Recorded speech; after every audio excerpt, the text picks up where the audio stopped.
आए, मेरा हाथ। जितना भी अपने हाथ पैर बचाकर काम करूं फिर भी चोट लग ही जाती है। आई।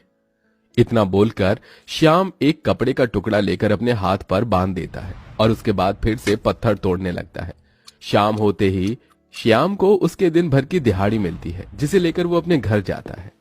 पापा आ गए, पापा आ गए। हमारी चॉकलेट कहाँ है? आपने कहा था कि आज शाम को आते हुए आप हमारे लिए चॉकलेट लेकर आएंगे।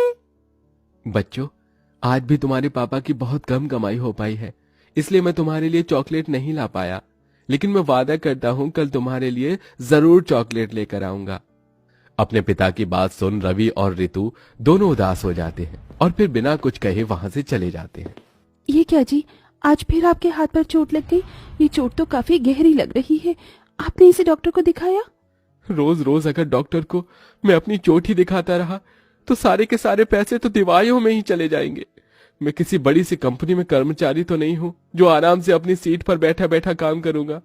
हर एक मजदूर हूँ, पहाड़ों पर पत्थर तोड़ के 2 वक्त की रोटी कमाता हूँ। इसमें तो चोट लगना जाहिर है।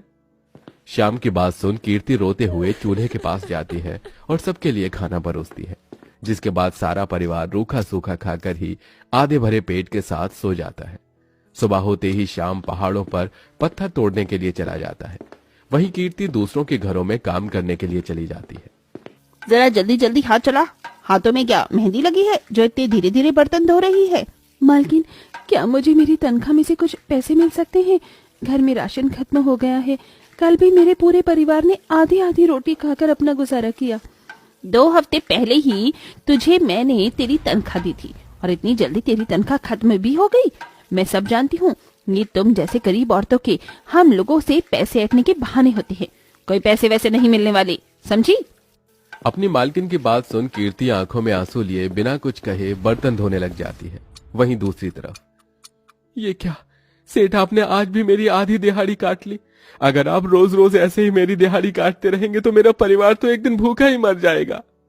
अरे दिहाड़ी ना काटूं तो और क्या करूं? हाँ, जब आज दोपहर में सारे मजदूर काम कर रहे थे तो तू आराम से बैठा हुआ था। सेठ, मैं बैठा हुआ नहीं था। काम करते करते एक पत्थर का टुकड़ा मेरे पैर में चुभ गया था और मेरे पैर से खून निकल रहा था, इसलिए मैं बस 10 मिनट के लिए बैठ गया था। लेकिन उसके बाद भी मैंने 10 मिनट आज एक्स्ट्रा ही काम किया है। तो आप मेरी दिहाड़ी क्यों काट रहे हैं सेठ जी? अरे मेरे सामने ज्यादा होशियार बनने की कोशिश मत कर, समझा? वरना काम से निकाल दूंगा। काम से निकालने की धमकी सुन श्याम अपने सेठ से और कुछ नहीं कहता और आधी दिहाड़ी लेकर ही घर लौट आता है। बहुत दर्द हो रहा है। अब दर्द बर्दाश्त से बाहर है। मैं अब इस दर्द को और बर्दाश्त नहीं कर सकती हूँ। मेरा पेट। माँ जी, संभालिए अपने आप को, आपको कुछ नहीं होगा। लगता है बहू, मेरे जाने का समय हो गया है। अब इस दर्द को मैं और बर्दाश्त नहीं कर सकती। ऐसा मत कहो माँ, अगर आपको कुछ हो गया तो मैं आपके बिना कैसे रहूंगा? मैं आपको कुछ नहीं होने दूंगा। श्याम की माँ मोहिनी को पथरी होती है। डॉक्टर ने श्याम और कीर्ति को ऑपरेशन की सलाह दी थी, लेकिन पैसे न होने की वजह से दोनों ही पति पत्नी मोहिनी का इलाज नहीं करवा पा रहे थे। रोज रोज मोहिनी को ऐसे दर्द में तड़पता देख कीर्ति और श्याम की आंखों में आंसू आ जाते हैं, लेकिन अपनी गरीबी और मजबूरी की वजह से वो लोग कुछ भी नहीं कर पा रहे थे। सिलबट्टा ले लो, सिलबट्टा। बहन जी, सिलबट्टा ले लीजिए। भाई साहब, आप तो सिलबट्टा ले लीजिए। लगता है आज भी कोई सिलबट्टा नहीं खरीदेगा और मुझे भूखे ही सोना पड़ेगा। ये कहते हुए वो बूढ़ी अम्मा सिलबट्टा बेचने की कोशिश करती है, लेकिन कोई भी उस बूढ़ी अम्मा से सिलबट्टा नहीं खरीदता।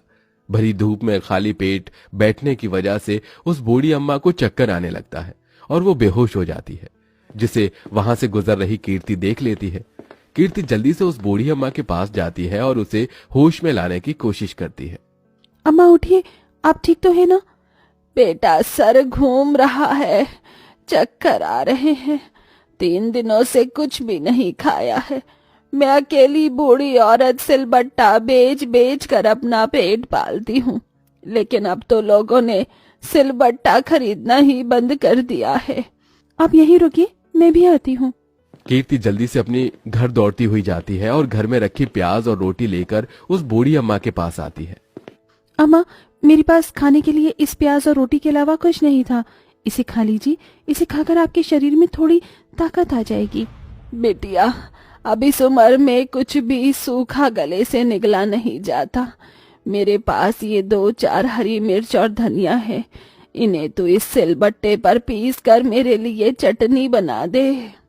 कीर्ति जल्दी से हरी मिर्च और धनिया सिलबट्टे पर पीसती है और चटनी बनाकर उस बूढ़ी अम्मा को दे देती है, जिसके बाद वो बूढ़ी अम्मा पेट भरकर रोटी, प्याज और चटनी खाती है।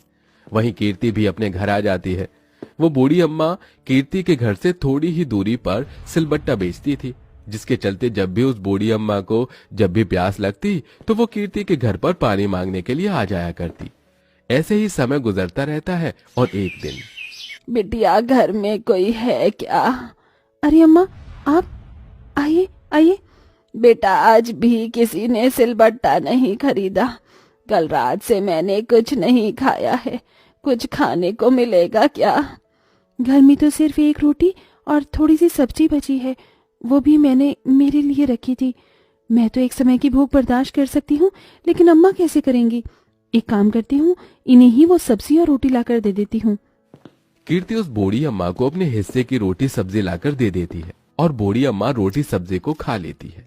बिटिया, तूने मेरी इतनी बार मदद की है, इसके बदले मैं तुझे कभी भी कुछ नहीं दे पाई।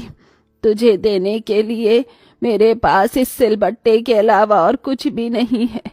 तू ये सिलबट्टा रख ले। लेकिन अम्मा, मैं सिलबट्टे का क्या करूंगी?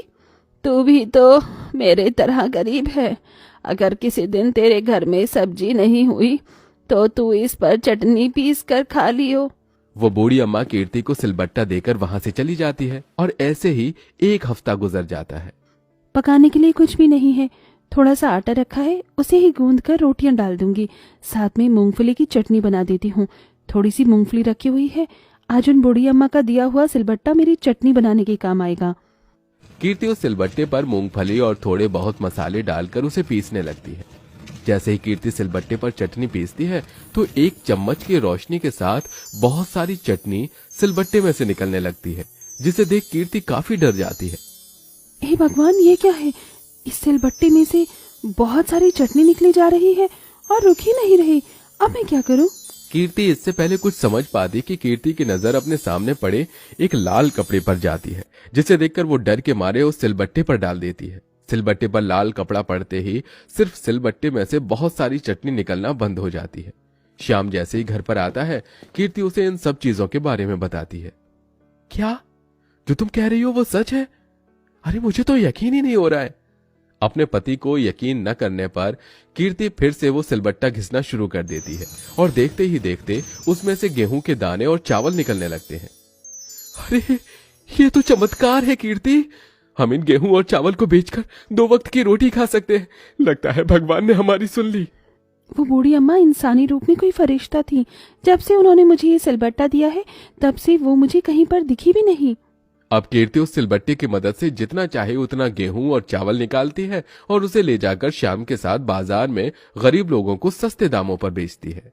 बहन जी, आपका बहुत बहुत धन्यवाद। आप इतने सस्ते दामों में हम गरीबों को राशन दे रहे हैं। इतने सस्ते दामों में तो सरकार भी हमें राशन नहीं देती। अरे भगवान भला करे, आज आपकी बदौलत इस राशन को खरीद कर हम लोग पेट भर कर खाना खा सकते हैं। अब हमारा परिवार आधा पेट खाकर कभी भी नहीं सोएगा। जरूरतमंद लोगों की मदद करके दिल को कितना सुकून मिलता है ना। मैं तो बहुत ज्यादा खुश हूँ कि भगवान ने हमें इस काबिल समझा कि हम अपने साथ साथ गरीबों की भी मदद कर सकते हैं। कीर्ति और श्याम सिलबट्टे की मदद से अपनी खुद की एक राशन